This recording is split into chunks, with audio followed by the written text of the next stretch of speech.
map of dreams is a visual representation of our mutual responsibility as a society to do what we can in our backyard to connect it all back together again. The natural world as we see it is basically vanishing before our very eyes. We're tearing it apart and we need to fix it. The problem is that the natural world, the last fragments of natural habitat that we have are too small, too far apart and not good enough in quality anymore.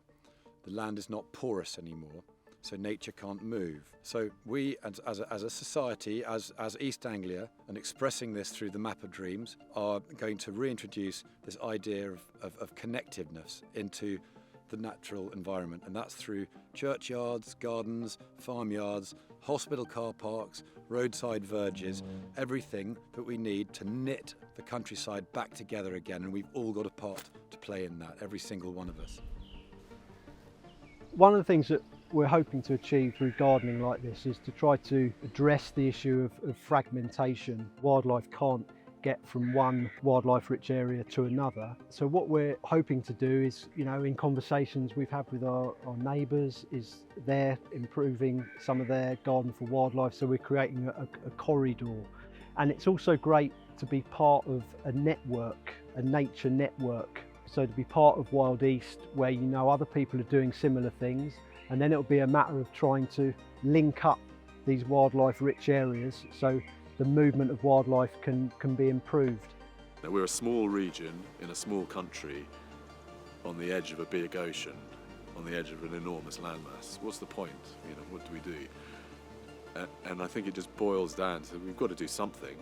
Let's do it together. Once you start looking at the mosaic and the doors of perception open and you see the scale of the landscape, we've got great potential to connect all the way up through to the sea. You repeat that on the next river valley, 6 miles that way, and the next and the next. One small space isn't going to save anything really. There's got to be corridors and connection between them all to make sure that all those bits of nature that we're trying to save can connect up to the other areas, otherwise it just doesn't really work. So it feels really good to know that there's people all across East Anglia pledging their land and getting involved and caring about it. The 4 acres here, for many years, we felt very cut off in many ways, that we were just kind of quite isolated. So when I heard about WildEast, it felt so inspiring that we could pledge the land here and be connected and part of something with a much deeper ecological significance.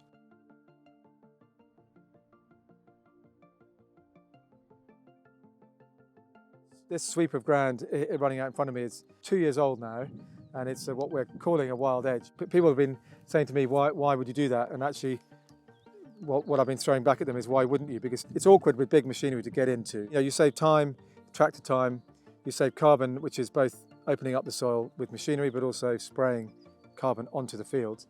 You store carbon, as in this ground is now beginning to become a carbon sink, slowly, and you save nature because you're contributing towards diversity into your field system.